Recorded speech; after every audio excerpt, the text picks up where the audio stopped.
ಹೇಳ್ತೀನಿ ನಾಗರಾಜ್ ಯಾದವ್ ಅವರೇ, ಸ್ವಲ್ಪ ಹೊತ್ತಿಗೆ ಮುಂಚೆ ಅನ್ಕೊಳ್ತಾ ಇದ್ದೆ ರಾಬರ್ಟ್ ವಾದ್ರಾ ನೀವು ಹೇಳ್ತೀರೋ ನಾನು ಹೇಳಲ್ಲ ಅಂತ. ನಾನು ಹೇಳಿದ್ದೀನಿ, ಏನು ಹೇಳಬೇಕು ಅದನ್ನು ಹೇಳಿದ್ದೀನಿ.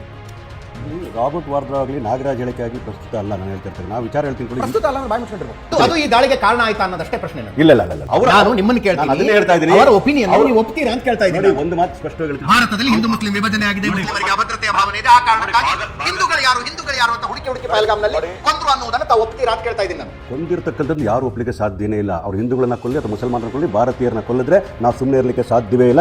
ಮೈ ಡಿಯರ್ ಫ್ರೆಂಡ್ ನಾಗರಾಜ್ ಯಾದವ್, 1989ರಲ್ಲಿ ರಾಜೀವ್ ಗಾಂಧಿ ಸರ್ಕಾರ ಇದ್ದಾಗ ಕಾಶ್ಮೀರಿ ಪಂಡಿತರ ನರಮೇಧ ನಡೀತಲ್ಲಿ, ಅವಾಗ ಯಾವ ಮುಸ್ಲಿಮರನ್ನು ಕೀಳಾಗಿ ನಡೆಸಿಕೊಳ್ಳಲಾಗಿತ್ತು ಭಾರತದಲ್ಲಿ? ಈಗ ನೂರಾರು ಕಾಶ್ಮೀರಿ ಪಂಡಿತರನ್ನ ಕೊಂದು 5 ಲಕ್ಷ ಪಂಡಿತರನ್ನ ಹುಟ್ಟುಬಟ್ಟೆ ಮೇಲೆ ಬಿಡಿಸಲಾಯ್ತಲ್ರಿ, ಮನೆ ಮಕ್ಕಳ ಬಿಟ್ಟು ಹೊರಗಡೆ ಕಳಿಸಲಾಯ್ತಲ್ರಿ. ಯಾವ ವಿಭಜನೆ ಇತ್ತು ದೇಶದಲ್ಲಿ?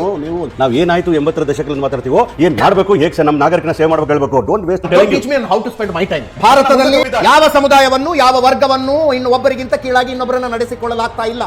ಹಾಗೆ ನಡೆಸಿಕೊಂಡ ಕಾರಣಕ್ಕಾಗಿ ಬಂದು ಕೆಟ್ಕೊಂಡು ಅಮಾಯಕರನ್ನ ಗುಂಡು ಹೊಡೆದು ಕೊಲ್ಲುವ ಅಧಿಕಾರ ಇದ್ರೆ ಅಧಿಕಾರ ಮೊದಲಿಗೆ ಕಾಶ್ಮೀರಿ ಪಂಡಿತರಿಗಿತ್ತು. ಕಾಶ್ಮೀರಿ ಪಂಡಿತರಿಗೆ ಇವತ್ತಿಗೂ ಅಧಿಕಾರ ಇದೆ, ಯಾಕಂದ್ರೆ ಅವರ ಮನೆಯಿಂದ ಅವರನ್ನ ಹುಟ್ಟುಬಟ್ಟೆ ಮೇಲೆ ಓಡಿಸಿದ್ದಾರೆ.